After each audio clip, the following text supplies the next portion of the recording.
Dear students, myself Say Pawar, founder and director of Aditi Tutorial. याच्यापूर्वी आपण एक topic online पद्धतीने complete केलेला आहे. स्केलर्स अँड वेक्टर्स नावाचा जो सेकंड टॉपिक आहे तो आपण काही व्हिडिओच्या माध्यमातून स्टडी केलेला आहे. पण तो जो टॉपिक आहे तो आपण ऑफलाईन लेक्चर सुधारल्यानंतर पुन्हा एकदा रिपीट करायचा आहे. आता हा जो टॉपिक आपण स्टार्ट करणार आहे, this is the first topic of section 1 physics मधला जो सेक्शन 1 आहे त्याच्यामधला हा फर्स्ट टॉपिक आहे मेजरमेंट. हा टॉपिक आपण रिवाइज करायचा नाही आहे, कारण इथून पुढचे लेक्चर्स आहेत ज्यांचे ॲडमिशन आपल्याकडे कन्फर्म आहेत, त्यामुळे आपण हे लेक्चर्स पाठवणार आहे उद्यापासून. तर ह्या लेक्चरमध्ये आपण हा जो टॉपिक आहे तो थेरी, बोर्ड म्हणजे बोर्ड, सीईटी आणि नीट ह्या तिन्ही लेवलवर आपल्याला कंप्लीट करायचा आहे. म्हणजे जोपर्यंत आपले ऑफलाईन लेक्चर सुरू होतील तोपर्यंत आपला हा टॉपिक सगळ्या लेवलनं कंप्लीट आणि परफेक्ट झाला पाहिजे. त्यामुळे इथून पुढचे जे लेक्चर्स आहेत ते अगदी केअरफुली ऑब्झर्व करा. हा व्हिडिओ तुम्ही व्यवस्थित बघा, काळजीनं बघा, त्यानंतर त्याच्या नोट्स काढा. तुम्हाला नोट्ससुद्धा मी प्रोव्हाइड करतो. टेक्स्टबुकमधले पॉईंट्स, नोट्समधले पॉईंट्स आणि व्हिडिओ ह्या तिन्हींचा सायमल्टेनियसली अभ्यास करा आणि प्रत्येक पॉईंट त्यावेळी कंप्लीट करा. अशाच पद्धतीनं केमिस्ट्री, बायोलॉजी आणि मॅथमॅटिक्सचे लेक्चर जे आहेत तुम्हाला प्रोव्हाइड केले जातील आणि प्रत्येकाचा स्टडी तुम्ही केअरफुली त्या दिवशी कंप्लीट केला पाहिजे. हे व्हिडिओ पाठवल्यानंतर, स्टडी केल्यानंतर काय डाऊट येत असतील तुम्ही डाऊटसाठी आम्हाला डायरेक्टली कॉल करू शकता. सो हा सेक्शन 1 मधला फर्स्ट टॉपिक आपल्याला स्टार्ट करायचा आहे. त्याच्यामध्ये फर्स्ट पॉईंट आपल्याला बघायचा आहे, थोडीशी इंट्रोडक्शन आपण लास्ट लेक्चरला सुद्धा घेतली होती. म्हणजे जो पहिला व्हिडिओ होता आपला स्केलर वेक्टरचा, त्याच्यामध्ये या टॉपिकची थोडीशी इंट्रोडक्शन मी घेतली होती. पुन्हा रिवाइज करतो. सो ह्यामधला आपल्याला फर्स्ट पॉईंट बघायचा आहे, what is physical quantity. Then what is measurement of physical quantity. मग मेजरमेंट करण्यासाठी आपल्याला युनिट माहित पाहिजे. So what is unit. मग युनिट पाहिजे आहे तर युनिट कशा पद्धतीचं पाहिजे, what are the requirements of good unit. ठीक आहे. मग युनिट असेल तर युनिटचं क्लासिफिकेशन मध्ये कसं करायचं, क्लासिफिकेशन कसं करायचं, ते फंडामेंटल युनिट आणि डिराइव्ड युनिट. हे आपल्याला फंडामेंटल, डिराइव्ड युनिट झाले माहिती झाले की मग जायचं आपल्याला सिस्टीम ऑफ युनिट. सिस्टीम कोणत्या कोणत्या सिस्टीम एक्झिस्ट आहेत, युनिट कुठल्या कुठल्या सिस्टीममध्ये मेजर करू शकतो. फॉर एक्झाम्पल SI सिस्टीम आहे, FES सिस्टीम आहे, FPS सिस्टीम आहे, CGS सिस्टीम आहे. ह्या different systems of unit study करायचं आहे. आणि त्यानंतर मग त्यामधले काही फंडामेंटल फिजिकल क्वांटिटीज आहेत त्याच्या मेजरमेंटचे डिटेलमध्ये आपल्याला स्टडी करायचं आहे. Measurement of length, measurement of time and measurement of mass. So what is physical quantity. या टॉपिकला सुरुवातीला काय काय स्टडी करायचं आहे मी सांगितलं. हा टॉपिक अतिशय महत्त्वाचा आहे ऑब्जेक्टिव्हच्या दृष्टीनं. CET असू दे किंवा नीट असू दे, ह्या टॉपिक मधला एक क्वेश्चन डेफिनेटली तुमच्या एक्झामला विचारला जातो. हां, ठीक आहे. त्यामुळे हा टॉपिक अतिशय महत्त्वाचा आहे, अगदी केअरफुली स्टडी करायचा. So what is physical quantity. First point आपल्याला बघायचा आहे, what is physical quantity. Physical quantity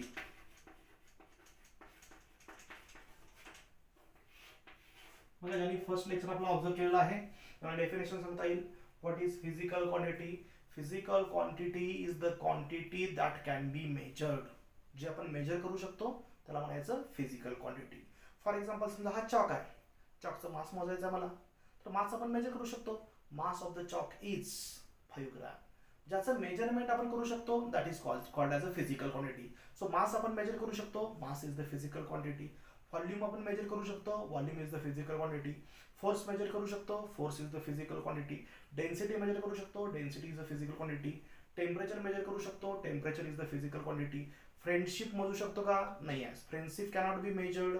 दोन मित्रांच्या मध्ये फ्रेंडशिप आहे, किती फ्रेंडशिप आहे, 1 किलोग्राम फ्रेंडशिप आहे, 2 किलोग्राम फ्रेंडशिप आहे. मोजू शकत नाही आपण, फ्रेंडशिप कमी आहे किंवा जास्त आहे सांगू शकतो. So friendship is not a physical quantity. ज्याचं मेजरमेंट आपण करू शकतो that is called as a physical quantity. So ह्या फिजिकल क्वांटिटीचं मेजरमेंट करायचं म्हणजे नेमकं काय करायचं बघा. What is need for the measurement. मेजरमेंटची गरज ऍक्च्युली का आहे, तर ऍक्च्युली फिजिक्समध्ये आपण युनिव्हर्सचे डिफरंट जे लॉज आहेत ते लॉज स्टडी करतो. So what is physics. Physics is the branch of science which deals with the study of laws of universe. युनिव्हर्समध्ये जे लॉज आहेत ते लॉज आपण फिजिक्समध्ये स्टडी करतो. For example Newton's law of gravitation असेल, पास्कल्स लॉ असेल, न्यूटन्स लॉ ऑफ मोशन असेल, बरेचसे डिफरंट लॉज आहेत जे आपण फिजिक्समध्ये स्टडी करतो. मग आता for example Newton's law of gravitation आपल्याला स्टडी करायचा आहे. So Newton's law of gravitation काय आहे, समजा ही फर्स्ट बॉडी आहे. तर हा पॉईंट तुम्हाला, हा टॉपिक ऍक्च्युली 11th ला झालेला आहे. This is the first body of mass M1, this is the second body of mass M2. समजा ही सेकंड बॉडी आहे, त्याचं मास घेऊया M2. आणि ह्या दोन बॉडी मधलं जे डिस्टन्स आहे, हे डिस्टन्स समजा आपला म्हणजे R. त्या दोन्ही मधला फोर्स आपल्याला काढता येतो, बॉडी मधला फोर्स काढता येतो. So what is Newton's law of gravitation? Every body in the universe attracts every other body in the universe by the force which is directly proportional to product of masses m1 m2 and inversely proportional to square of distance between them. हा formula कसा येतो? This formula can be written as F is equal to G m1 m2 upon r square. G is the universal gravitational constant. आता हा law study करताना, Newton's law of gravitation study करताना आपल्याला काय काय करावं लागलं? तर आपला हे जे मास आहे ते मास माहित पाहिजे. We have to measure mass. Force calculate करायचा असेल, we should know mass of the two bodies, we should know distance between two bodies. म्हणजे डिस्टन्स आणि मास माहित असेल तर आपण फोर्स काढू शकतो. म्हणजे ह्या ज्या फिजिकल क्वांटिटी आहेत, मास, डिस्टन्स, हे जर आपल्याला मेजर करता आलं तर आपल्याला फोर्स मेजर करता येतो. हे डिफरंट लॉ स्टडी करताना किंवा फिजिक्स मधले बरेचसे एक्सपेरिमेंट स्टडी करताना at each and every stage of the experiment we need the measurement. एक्सपेरिमेंटच्या प्रत्येक स्टेपवर आपल्याला मेजरमेंट करावं लागतं. So this is a need for measurement. Measurement म्हणजे ऍक्च्युली काय? So what is measurement? Measurement is comparison. Measurement म्हणजे काय? Measurement is comparison of physical quantity with accepted standard. एक जो स्टँडर्ड आपण कन्सिडर केलेला आहे, युनिव्हर्सली एक्सेप्ट केलेला आहे, त्या स्टँडर्डशी कंपॅरिझन करायचं म्हणजेच काय? मेजरमेंट. फॉर एक्झाम्पल बघा, आता हा चॉक जो आहे ह्याचा मला मास मोजायचा आहे. ह्याचं मास समजा किती आहे? तर 0.01 किलोग्राम. 0.01 किलोग्राम. 0.01 किलोग्राम. मला 1 किलोग्राम म्हणजेच काय माहित नसेल तर 0.01 किलोग्राम पण सांगू शकतो का? नाही आहे. आपण एक स्टँडर्ड ठरवला, 1 किलोग्राम म्हणजे काय आपण ठरवलं, आणि त्याच्या कंपॅरेटिव्हली हा किती आहे? 0.01 किलोग्राम आहे. फॉर एक्झाम्पल 1 मीटर म्हणजे आपल्याला काय माहिती आहे? मला समजा ह्या वॉलची हाईट सांगायची आहे. What is the height of the wall?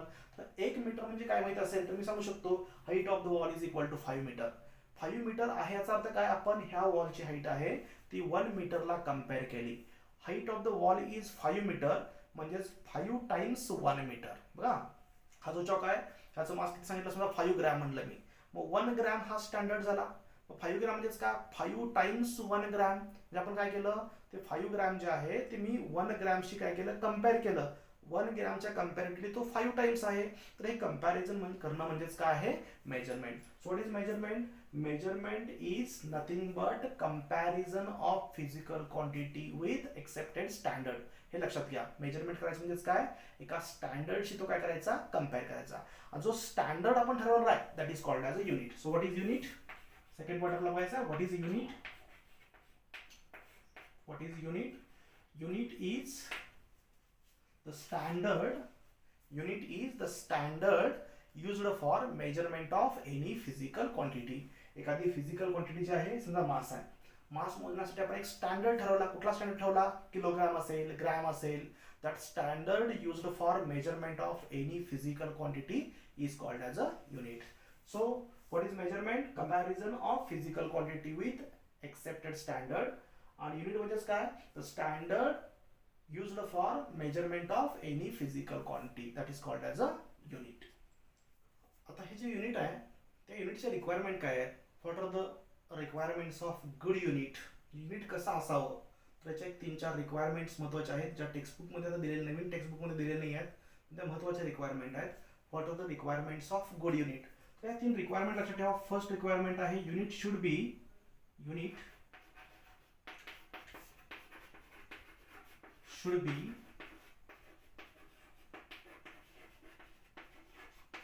universally accepted.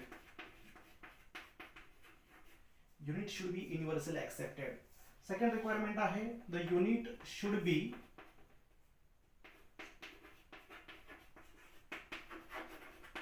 invariable. Third महत्वाचे रिक्वायरमेंट आहे, first, second, third, the unit should be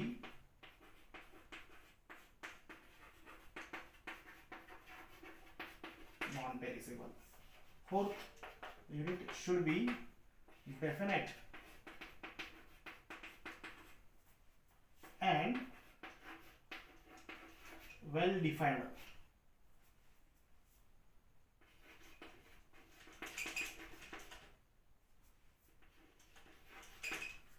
तर एक 4 ह्या रिक्वायरमेंट्स महत्वाचे लक्षात ठेवा. फर्स्ट पॉइंट, द युनिट म्हणजे कोणतं युनिट जर चांगलं म्हणायचं असेल तर काय काय रिक्वायरमेंट पाहिजे. So what are the requirements of good unit. First, the unit should be universally accepted.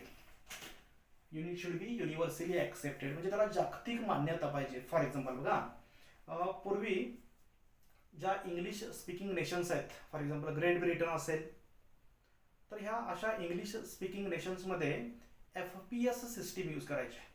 म्हणजे FPS म्हणजे फूट पाऊंड अँड सेकंद. म्हणजे मास मेजर करायचं असेल तर पाऊंडमध्ये करायचं. पाऊंड म्हणजे जवळपास 453 किलोग्राम, सॉरी ग्रॅम. 453 ग्रॅम म्हणजे 1 पाऊंड, जवळपास अर्धा किलो. हाफ KG म्हणजे 1 पाऊंड.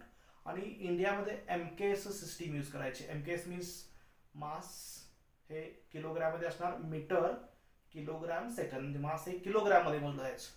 तर समजा प्रत्येक देशामध्ये अशी सिस्टीम वेगळी असेल मेजरमेंटची, आणि आपला डाटा एक्सचेंज करायचा असेल, म्हणजे एखादा एक्सपेरिमेंट आपण करलोय आणि हा डाटा आपल्याला त्या नेशनला सप्लाय करायचा आहे आणि मग त्याच्यावर तो स्टडी करणार आहे, तर प्रत्येक वेळेला आपला तो डाटा कन्वर्ट करून घ्यावा लागेल.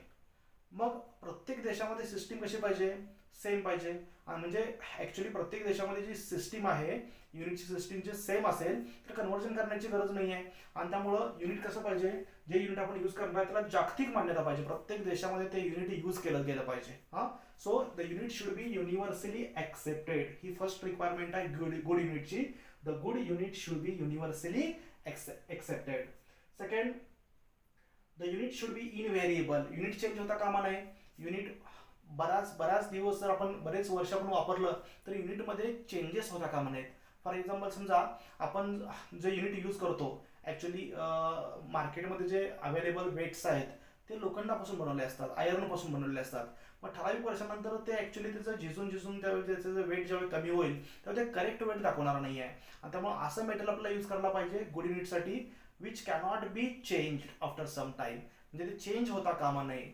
सो त्यासाठी प्लॅटिनम इरॅडियम हा जो धातू आहे त्याच्यापासून बरेचसे युनिट्स जे आहेत ते बनवले, प्लॅटिनम इरॅडियम, तर ते युनिट्समध्ये चेंज होत नाही आहे. सो स्टँडर्ड जो आपण ठरवलेला आहे तो स्टँडर्ड जो ठरवला आहे तो प्लॅटिनम इरॅडियम पासून बनवलेला आहे, बिकॉज इट इज इनव्हेरिएबल. त्याच्यावर वातावरणाचा, टेम्परेचरचा, प्रेशरचा काही इफेक्ट होत नाही आहे. So the unit should be invariable, ते चेंज होता कामा नये. Good unit should be invariable. दुसरं काय, नॉन पेरिशेबल. पेरिशेबल म्हणजे काय, नाशवंत. नॉन पेरिशेबल म्हणजे त्याचा नाश होता कामा नये. So the unit should be invariable, universally accepted, non perishable, and it should be definite and well defined. तर ह्या रिक्वायरमेंट ज्या आहेत त्या लक्षात ठेवा. What are the requirements of good unit. The good unit should be universally accepted, unit should be invariable, the unit should be non-perishable, unit should be definite and well defined. So these are the requirements of good unit. आता याच्यानंतर आपल्याला बघायचं आहे what is the classification of physical quantities. आपण physical quantity बघितलं आहे. What is physical quantity? The quantity which can be measured is called as a physical quantity. So next point आपल्याला बघायचं आहे physical quantity and classification of physical quantity into two groups. First one is fundamental physical quantity and second is derived physical quantity. तर याच्यापूर्वी physical क्वांटिटीचं classification आपण study केलेलं आहे. कोणत्या ग्रुप्समध्ये? The physical quantity can be classified either in scalars and vectors. जी physical quantity आहे ती स्केलर आहे का वेक्टर आहे हे आपण स्टडी केलेलं आहे लास्ट टॉपिकमध्ये. The quantity which can be completely described by its magnitude and unit only is called as a scalar. And the quantity which can be completely described by its magnitude, unit as well as direction is called as a vector. हे classification scalar vector आपण last topic मध्ये study केले. आता physical quantity आपण अशी पण classify करू शकतो, the fundamental physical quantity and derived physical quantity. आता फिजिकल क्वांटिटी म्हणजे आपण काय बघितलं, the quantity which can be measured is called as a physical quantity. जे आपण मोजू शकतो त्याला म्हणायचं फिजिकल क्वांटिटी. मग या फिजिकल क्वांटिटीचे दोन क्लासिफिकेशन कुठले कुठले केले आपण, तर एक फर्स्ट टाइप आहे फंडामेंटल फिजिकल क्वांटिटी आणि दुसरा आहे derived physical quantity. So what is fundamental physical quantity? The physical quantity which does not depends on any other physical quantity for its measurement is called as a fundamental physical quantity. जी मेजरमेंटसाठी दुसऱ्या कुठल्याही क्वांटिटीवर depend नाही आहे त्याला म्हणायचं fundamental physical quantity. What is derived physical quantity? The physical quantity which depends on fundamental physical quantity for its measurement is called as a derived physical quantity. आपण एखादा एक्झाम्पल घेऊया म्हणजे हा पॉईंट क्लिअर होईल. तर फंडामेंटल क्वांटिटीज आहेत 7, त्या लक्षातच ठेवायच्या. 7 फंडामेंटल क्वांटिटी. फर्स्ट आहे मास लेंथ किंवा length, second one is mass. ह्या 7 ज्या आहेत त्या फंडामेंटल क्वांटिटीज आहेत, ह्या मेजरमेंटसाठी दुसऱ्या क्वांटिटीवर डिपेंड नाही आहेत. ह्या 7 सोडून बाकीच्या सगळ्या ज्या आहेत that are called as a derived physical quantity. कुठल्या 7 फंडामेंटल फिजिकल क्वांटिटी आहेत? पहिलं घेतलं आपण length, second in mass, length mass time, length mass time temperature,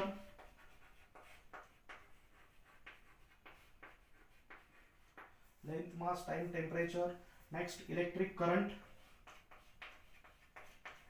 electric current,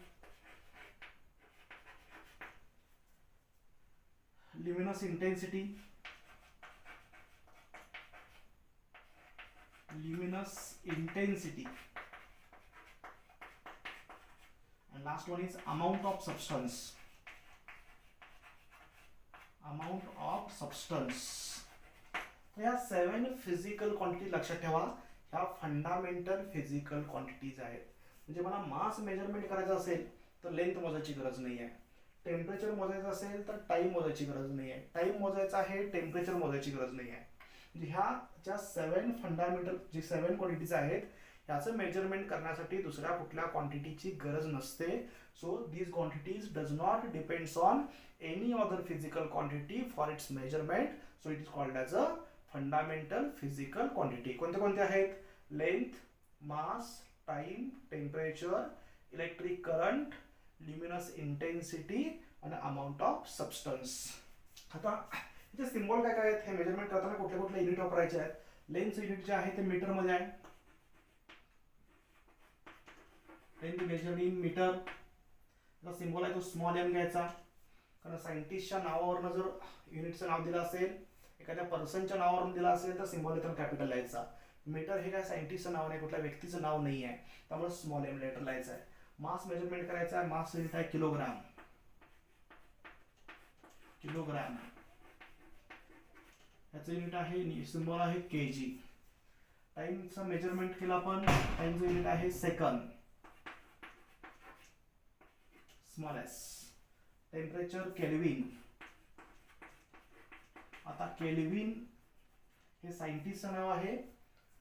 the unit defined for temperature is kelvin which is given from the name of person, so it can be written as capital K. हा capital लिहायचा. हे rules आपल्याला नंतर बघायचे आहेत. आता symbol लिहिताना फक्त हा कॅपिटल लिहायचा आहे आणि हे सगळे स्मॉल लिहायचे, लक्षात ठेवायचे. ठीक आहे. त्यानंतर इलेक्ट्रिक करंट जो आहे तो एम्पियर मध्ये मोजतो आपण. एम्पियर हे सायंटिस्टचं नाव आहे, त्यामुळे सिम्बॉल लिहिताना कॅपिटल लिहायचा. ठीक आहे. ल्युमिनस इंटेन्सिटी याचं युनिट आहे कॅन्डेला, कॅन्डेला. त्यामुळे आपण कॅन्डेला. आता ह्या कॅन्डेला ऍक्च्युली युनिट कशावरनं पडलं, हे नाव कशावरनं पडलं आपल्याला नंतर थोडंसं डिस्कस करायचं आहे एक्स्ट्रा पॉईंट म्हणून. तर इथं हे कॅन्डेला हे सायंटिस्टचं नाव नाही, लक्षात ठेवा. तर इथं हा जो सिम्बॉल आहे तो सीडी लिहायचा, small CD. Amount of substance आहे मोल, सिम्बॉल लिहायचा small. So these are the symbols, these are the units, and these are the 7 fundamental physical quantities. The quantities, physical quantities which does not depends on any other physical quantity for its measurement is called as a fundamental physical quantities. ह्या 7 fundamental physical quantities आहेत, हे त्यांचे units आहेत आणि हे symbol आहेत. Next point आपल्याला बघायचा आहे डिराइव्हड फिजिकल क्वांटिटी. डेफिनेशन तुम्हाला सांगितले, what is derived physical quantity? The physical quantity which depends on fundamental physical quantity for its measurement is called as a derived physical quantity. मग हे 7 सोडल्यानंतर उरलं काय? बरेचशा फिजिकल क्वांटिटी आपल्याला माहिती आहेत. फॉर एक्झाम्पल समजा आपण घेतलं व्हेलॉसिटी, व्हेलॉसिटी. व्हेलॉसिटीचा फॉर्म्युला काय आहे? Velocity is equal to distance upon time, distance upon time. म्हणजे तुम्हाला जर व्हेलॉसिटी बॉडीची मेजर करायची असेल तर काय मेजर करावं लागेल? We have to measure distance, distance म्हणजे इथं लेंथ आली. We have to measure time, हा टाइम फंडामेंटल आला. डिस्टन्स म्हणजे ऍक्च्युली काय आहे? लेंथ आहे. डिस्टन्स म्हणजे लेंथ आहे. सो ही फंडामेंटल क्वांटिटी आहे, ही फंडामेंटल क्वांटिटी आहे. So velocity depends on fundamental quantities. So this velocity is called as a derived physical quantity. तुम्ही काही घ्या, फोर्स घेतला समजा एफ. एफचा basic formula F is equal to M A according to Newton second law of motion. F is equal to M A. So F is equal to M. A म्हणजे काय? Acceleration. Acceleration म्हणजे काय? Acceleration म्हणजे velocity upon time. Is equal to M. आता velocity हे M upon T आहे असं लिहिलं मी. वेलोसिटी म्हणजे काय, distance upon time, distance S time T. बघा फोर्सचा जो फायनल फॉर्म्युला मिळाला त्याच्यामध्ये काय आहे, तर इथं मास आहे, mass is a fundamental, S distance आहे, distance is a fundamental, distance म्हणजे लेंथ, आणि टाइम आहे, टाइम इज फंडामेंटल. ह्या बाजूला सिम्प्लिफाय केल्यानंतर काय मिळालं आपला, सगळ्याच्या सगळं आपला फंडामेंटल फिजिकल क्वांटिटी मिळाल्या. म्हणजे फोर्स कशावर डिपेंड आहे, depends on fundamental physical quantities. So force is a derived physical quantity. So the quantity which depends on fundamental quantity for its measurement is called as a derived physical quantity. ह्या 7 fundamental, 2 supplementary, 9 सोडल्या तर बाकीच्या सगळ्या ज्या physical quantities आहेत that are derived physical quantities. लक्षात ठेवा, ह्या 7 फंडामेंटल प्लस 2 सप्लिमेंटरी, 7 प्लस 2 9, या 9 फिजिकल क्वांटिटी सोडल्यानंतर ज्या ज्या फिजिकल क्वांटिटी एक्झिस्ट आहेत त्या सगळ्या काय आहेत, डिराइव्ड फिजिकल क्वांटिटी. क्लिअर झालं का. त्याच्यानंतर 2 सप्लिमेंटरी क्वांटिटी काय आहेत ते आपण बघूया. सो नेक्स्ट पॉइंट आहे supplementary physical quantity. Supplementary physical quantity और supplementary unit. 7 fundamental physical quantity and 2 supplementary physical quantities and all others are derived physical quantity. So supplementary physical quantity म्हणजे काय बघा, तर ह्या 7 सोडून सुरुवातीला 7 फंडामेंटल क्वांटिटी अशा ऑब्झर्व झाल्या की ज्या दुसऱ्या कोणावर डिपेंड नाही आहेत for its measurement. So that 7 fundamental quantities does not depends on any other physical quantity for its measurement. आणखीन 2 क्वांटिटी अशा मिळाल्या ज्या दुसऱ्या कशावर डिपेंड नाही आहेत, that are called as a supplementary physical quantity. यातली पहिली सप्लिमेंटरी फिजिकल क्वांटिटी कोणती आहे, that is called as a plane angle. Plane angle. And second supplementary quantity कुठली आहे, तर सॉलिड अँगल. सॉलिड अँगल हे कसे कॅल्क्युलेट करायचे आणि त्याचं युनिट काय लक्षात ठेवा. What is plane angle, what is solid angle. तर फॉर एक्झाम्पल समजा 2 लाईन्स असतील, suppose these are the 2 lines, 2 dimensional diagram आहे, 2 लाईन्स आहेत, ठीक आहे. आता ह्या 2 लाईन मधला जो अँगल आहे, फॉर एक्झाम्पल समजा या 2 फिंगर्स आहेत, this is the first line, this is the second line, ठीक आहे. ह्या 2 सेकंड लाईन, ह्या 2 लाईन मधला तुम्हाला अँगल मोजायचा आहे. हा जो अँगल आहे तर angle is called as a plane angle. Angle subtended between 2 lines is called as a plane angle. म्हणजे हा जो अँगल आहे त्याला आपण म्हणणार प्लेन अँगल. हा प्लेन अँगल कसा मेजर करायचा, फॉर एक्झाम्पल समजा तुम्हाला हा आर्क लेंथ माहिती आहे, we know this arc length समजा डेल्टा एस आहे आणि ही रेडियस आहे ती आर आहे. तर arc length delta S upon radius R, this is called as a angle. This can be denoted by theta or delta theta. Small असेल तर आपण डेल्टा थीटा से डिनोट करणार आहे. So this angle delta theta is called as a plane angle. Angle subtended by an arc. एक arc असेल, असं वर्तुळ कंस असेल, त्या आर्कनं जो सेंटरशी सबटेंड केलेला अँगल आहे, हा बनवलेला अँगल आहे, that is called as a plane angle. So it is measured in delta theta is equal to delta s upon r. This plane angle is measured in radian. So what is the unit of plane angle? Unit of plane angle is radian. हे लक्षात ठेवा, radian हे unit आहे plain अँगलचं. So what is plane angle? Angle subtended by an arc at the center of circle is called as a plane angle. The formula काय आहे, plane angle is equal to arc length upon radius. जे arc length आहे, that arc length upon radius is equal to plane angle. It is measured in radian. आणि मग रेडियनचा आपण degree मध्ये 90, आपण म्हणतो ना अँगल किती आहे 90 डिग्री 45 डिग्री, तर रेडियनचा डिग्री मध्ये आपण कन्वर्जन करू शकतो. म्हणजे एसआय युनिट आहे ते काय आहे, radian. So angle is measured in radian in SI system. SI system का आपल्याला नेक्स्ट बघायचं आहे. सो सेकंड अँगल काय आपला सॉलिड अँगल, हा महत्त्वाचा पॉईंट आहे. आता फॉर एक्झाम्पल समजा एक एरिया आहे, हा एरिया आहे, ठीक आहे. हा 3 डायमेन्शनल एरिया आहे, 2 डायमेन्शनल एरिया आहे. तिथे एरिया आपण घेतला होता, इथे काय केलं होतं, एक सिंगल लाईन घेतली होती आर्क लेंथ. हा सिंगल लाईन न मेजर सबटेंड केलेला जो अँगल आहे that is called as plane angle. आता आपण काय घेतलं, एरिया घेतलाय, त्या एरियानं सबटेंड केलेला जो पूर्ण अँगल असेल, समजा हा एरिया आहे आणि हा एरियानं हा पूर्ण केलेला हा 3 डायमेन्शनल अँगल आहे. म्हणजे 2 डायमेन्शन मध्ये आपण प्लेन अँगल म्हणतो आणि 3 डायमेन्शन मध्ये आपण काय म्हणतो, सॉलिड अँगल. तर फॉर एक्झाम्पल बघा, समजा एक हे पेज घेतलं आपण, ठीक आहे, आणि ह्या पेजला आपण समजा असं बेंड केलं लाईक अ कोन, ठीक आहे. हा कोन झाला, बरोबर आहे. तर हा तुम्हाला कोन दिसतो, 3 डायमेन्शनल कोन आहे. तर इथं आर्क नाही आहे, हा जर आपण कट केला तर तुम्हाला हा सरफेस एरिया मिळणार. त्याला क्रॉस कट करायचं. क्रॉस कट केल्यानंतर जो एरिया मिळेल, तर फॉर एक्झाम्पल समजा इथं मी कट करतो, हा असा कट केला मी, क्रॉस कट करायचा, परपेंडिक्युलर एरिया पाहिजे. ठीक आहे. तर तुम्हाला हा काय मिळाला बघा, हा एरिया मिळाला DA. तर ह्या एरियानं इथं ह्या सेंटरशी केलेला जो 3 डायमेन्शनल अँगल आहे पूर्ण, हा 3 डायमेन्शनल अँगल जो आहे, दिस 3 dimensional angle is called as a solid angle. ह्याचं नोटेशन आपण D असं घेऊ शकतो किंवा D ओमेगा घेऊ शकतो. दोन्ही नोटेशन आपण घेऊ शकतो. So this 3 dimensional angle subtended by the area at the centre of as a solid angle. हा सॉलिड अँगल कशामध्ये मोजायचा, हा सॉलिड अँगलचा फॉर्म्युला, जसं आपण प्लेन अँगलचा फॉर्म्युला आहे आर्क लेंथ अपॉन रेडियस, तसं सॉलिड अँगल जो आहे डेल्टा ओमेगा किंवा D omega is equal to हा जो एरिया आहे DA, this area upon distance square. हे जे डिस्टन्स आहे, समजा मी R मानलं, हे डिस्टन्स जर R मानलं तर R square, DA upon R square. बघा, आणि याचं जे ऍक्च्युअली जर हा बघितला आपण, एरियाचं युनिट मीटर स्क्वेअर, याचं मीटर स्क्वेअर आहे, कॅन्सल होणार म्हणजे युनिटलेस क्वांटिटी होते, पण ह्याला युनिट दिलेला आहे. दिस इज मेजर्ड इन, हे जसं रेडियन मध्ये आहे तसं सॉलिड अँगल जो आहे it is measured in steradian. So solid angle is measured in steradian. Plane angle is measured in radian. Solid angle is measured in steradian. पण समजा एखादी क्लोज्ड बॉडी असेल, अशी क्लोज्ड बॉडी आहे, हा एक रिझल्ट लक्षात ठेवा. तर ह्या क्लोज्ड बॉडीनं सेंटरशी केलेला सॉलिड अँगल काढायचा आहे. 3 डायमेन्शनल अशी क्लोज्ड बॉडी आहे. ठीक आहे. तर असे भरपूर असे कोन होतील.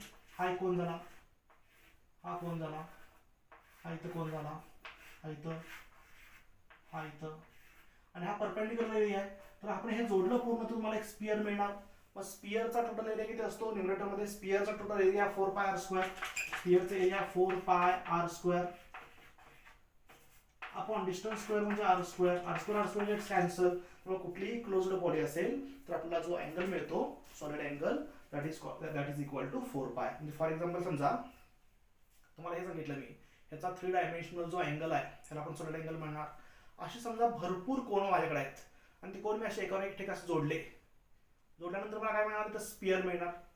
असे भरपूर कोन मी असं सेंटरला, एक हा जो पॉईंट आहे हा सेंटर धरला, आणि असे सगळे कोन एकमेकावर ठेवून बाजूने 3 डायमेन्शनल जोडत गेलो, तर तुम्हाला असा पूर्ण एक बॉल मिळणार. ठीक आहे. त्याचा सगळा एरिया मिळाला, हा आपण ऍड केला प्रत्येकाचा एरिया, तर तुम्हाला स्पियर मिळाला. स्पियरचा एरिया किती असतो 4πr स्क्वेअर, आणि डिस्टन्स किती आहे, radius of the sphere 4πr square upon R square म्हणजे काय 4π.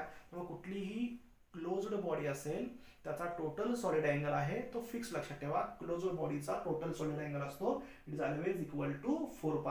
हा रिझल्ट तुम्हाला काही ठिकाणी यूज करायचा आहे सेक्शन 2 च्या काही टॉपिक मध्ये. So what is solid angle, 3 dimensional angle subtended by the area at the centre of the sphere is called as a solid angle. Formula काय आहे, area subtended upon distance square और radius square. It is measured in steradian. What is plane angle? Plane angle is the angle subtended by an arc length or arc at the center of circle. Formula काय आहे, delta theta. That means plane angle is equal to arc length upon radius. It is measured in radian. So याचं unit आहे radian, याचं unit आहे steradian. तर या दोन supplementary physical quantities आहेत. ह्या सुद्धा कुठल्या फिजिकल क्वांटिटीवर डिपेंड नाही आहेत. फंडामेंटल नंतर ह्या दोन एक्स्ट्रा फाइंड आउट केल्या आहेत. So 7 fundamental plus 2 supplementary, total 9 झाल्या. या 9 सोडून बाकीच्या सगळ्या ज्या फिजिकल क्वांटिटीज आहेत that are called as a derived physical quantity. All other quantities are derived physical quantity. So what is fundamental physical quantity, the physical quantity which does not depends on any other physical quantity for its measurement is called as a fundamental quantity, and the physical quantity which depends on fundamental physical quantity for its measurement is called as a derived physical quantity. The 7 fundamental plus 2 supplementary ह्या 9 सोडून बाकीच्या सगळ्या काय असणार आहेत derived physical quantity.